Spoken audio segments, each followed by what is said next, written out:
So I am completely blown away by even being here amongst all of you. So thank you for having me.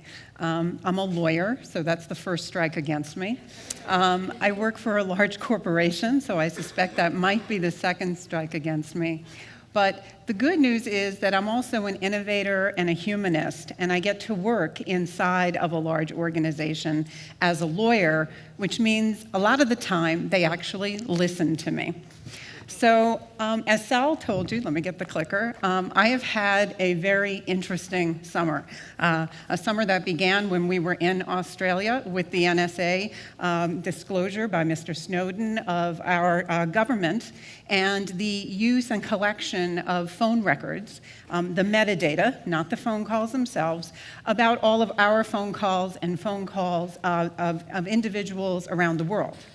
And that has started an incredible dialogue about privacy. And yes, I am the Chief Privacy Officer for MasterCard, and they have just expanded that now to include something called information governance and ethics, because they believe, and I believe, that this is something that we have to figure out as a society, and I need actually all of you innovators to help me. But as I was contemplating coming to BIF, I actually was realizing that I needed, let's see if we get the slide, I needed to figure out how I was going to tell a story about privacy. Now, I can tell you about the law, but generally telling stories is not exactly how I roll. And so I didn't have a lot of time for vacation this summer. I usually like to take a couple of weeks at the beach and kind of unplug and relax. And this year, the summer really ran out of time. And the one thing I did know is, because my job is global, that I didn't want to have to get on a plane to go on vacation.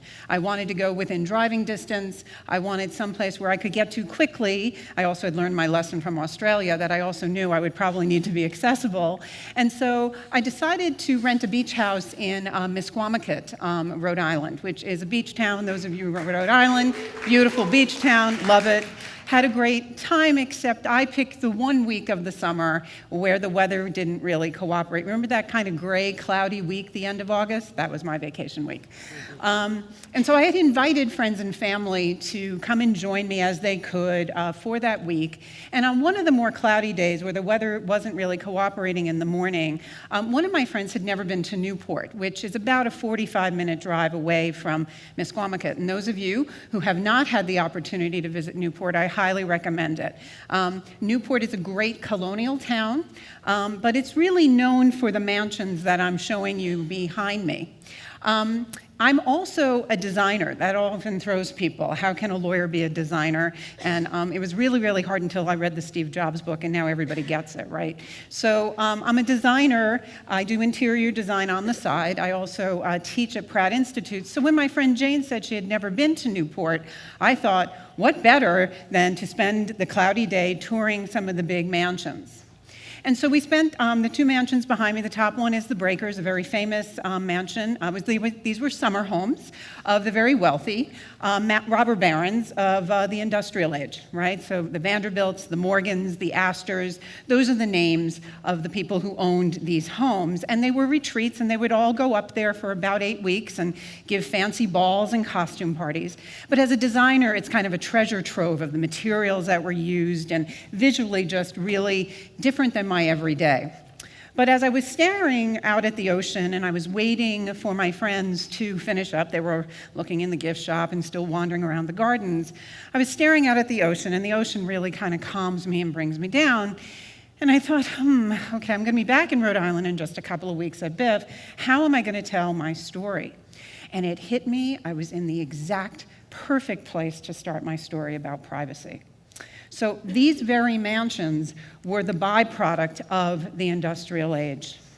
The last time great society changed at such a dramatic rate was in the mid-1800s, when we had the advent of inventions like automobiles and locomotives and mass manufacturing. The United States became a global banking player. And yes, the wealth inequalities also existed then, and I'm not going to have that much of a commentary on it. But what I thought I would start with is that these very mansions were a reflection of a time of incredible change and innovation. And what they also were, at the same time that this was happening, there were two lawyers in Boston. They had met in Harvard Law School, Samuel Warren on the top and Louis Brandeis below him, who opened up a law firm in Boston in around 1879, right at the same time. And they're very different men. Their backgrounds are very, very different if you've read anything about them. Warren was from Boston aristocracy. And Brandeis was a child of Eastern European immigrants who had left Eastern Europe because of being persecuted for being Jewish. And so his was the typical immigration story. And yet these two guys, like people do today, came together and bonded in a way that I don't know that anybody would have suspected.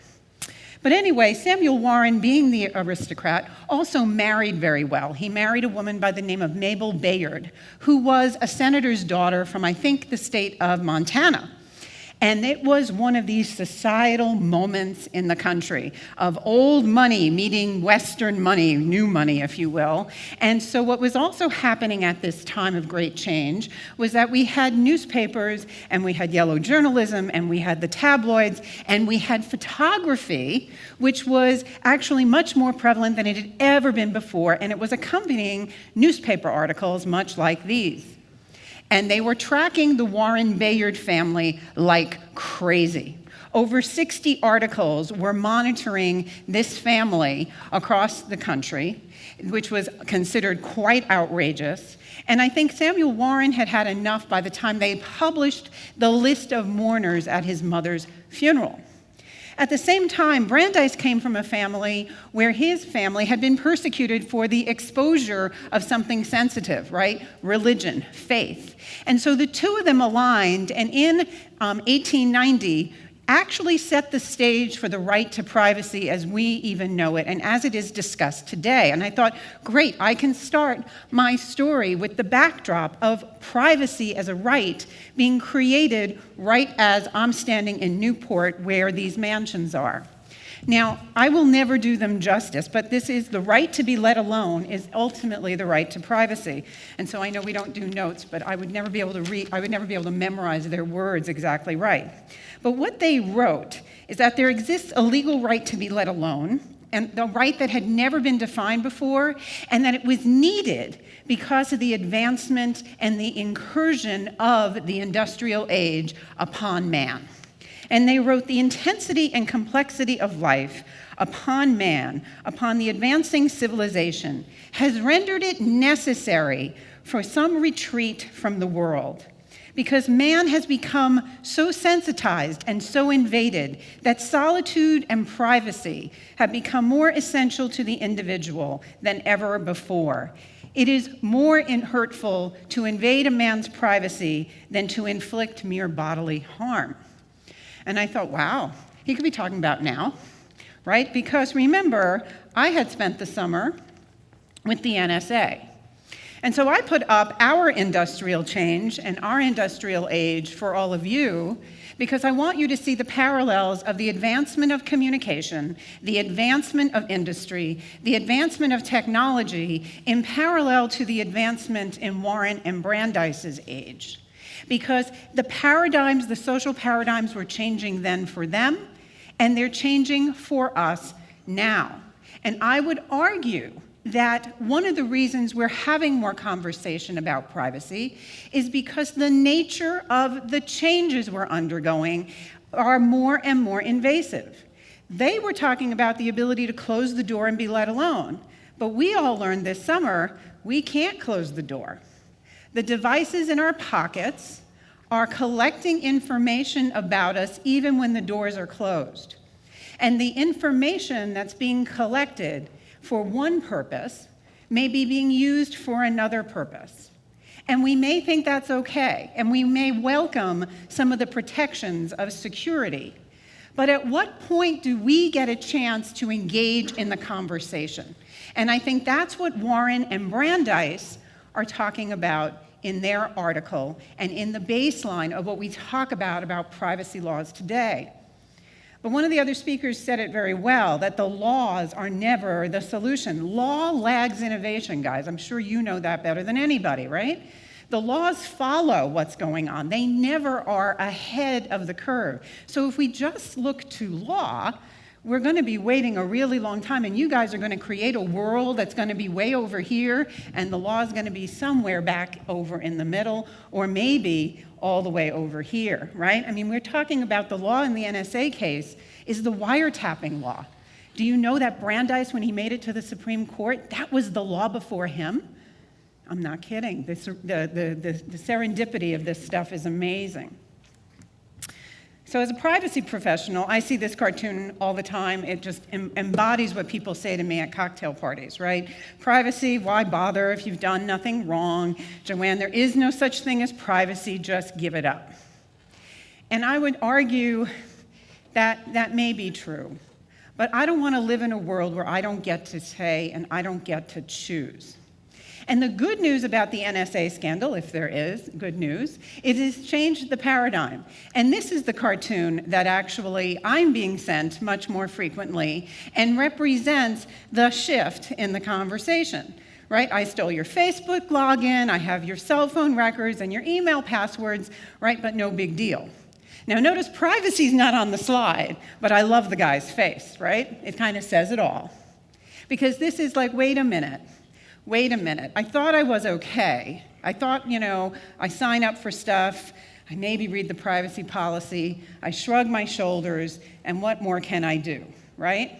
But yet, is it okay for all this metadata to be creating a data record about each of us? And the record itself might be okay if you could get access to it and correct it for accuracy and completeness. But is it okay when it's beginning to be used for profiling? And profiling of criminality. That's what the NSA is trying to do. They're legitimately trying to catch the bad guys. But how do we know if we've been put into the right box or container? And I think so many of the speakers today, I was blown away by the speakers today, because humanity came out in so many different conversations, right? Whether we're talking about I matter and I count with the kids we saw today, whether we were talking when Rabbi Irwin said that we have to somehow inject ourselves back into the conversation, I believe that as well. But I can't do it alone, and we can't wait for the law, so it does require all of us to shift our thinking a bit. It requires us to ask ourselves and our companies, and as we design things, I mentioned that I'm an interior designer, I'm throwing out to all of you designers and engineers a constraint, if you will. And sometimes when you're a designer, the worst thing you can have is unfettered ability to create, because sometimes it's harder to begin. So can I throw out a criteria for you, as I would to my design students at Pratt Institute, to begin to figure out how do we design to put the human back into the equation in our big data age? And I'm not saying big data is bad. Please don't walk away with that as my conclusion. We have amazing advances. We saw the medical advances alone in an earlier speaker. We watched as someone with a prosthetic, right, came up on stage and she talked about the next versions that are coming for her. We live in an incredible time with incredible change. But how do we begin to take the conversation back? And I think it's buried somewhere on this slide in this notion of information ethics, information values. Maybe it's also part of that faith-based conversation that Rabbi Irwin was talking about earlier as well. So there is some good news. So I do not work for the Axiom Corporation. This was not a paid sponsorship in any way. Axiom Company is a very large data broker. I don't know if any of you have heard of them, but they actually aggregate information from public records as well as from customers that participate cooperatively in sharing information about individuals. And then what Axiom does, they're based in Little Rock, Arkansas, is they actually begin to analyze all that data. They have incredible computing power and an incredible ability to churn through data. And they're under a little bit of fire because they're a B2B company, right? So they don't really interact with any of us directly. They interact with the companies that we interact with and the enterprises. And yet, they have come up with a beginning of a conversation for us, which is about the data. and it lets you go in to a portal and correct the information that they share about you. Now, you need to know that it's not perfect, it's controversial. People are saying they don't share all of the information that they have and that they should. But it's still interesting that it's an attempt by an organization to engage all of us in a conversation. I'm happy to report, now you can go in and correct it. You can also opt out, you can have your data deleted. I'm happy to report that they think I'm 25 to 27 years old. I have no intention of correcting my record. It is a starting place. It's not perfect, but I share it because I am optimistic about our future.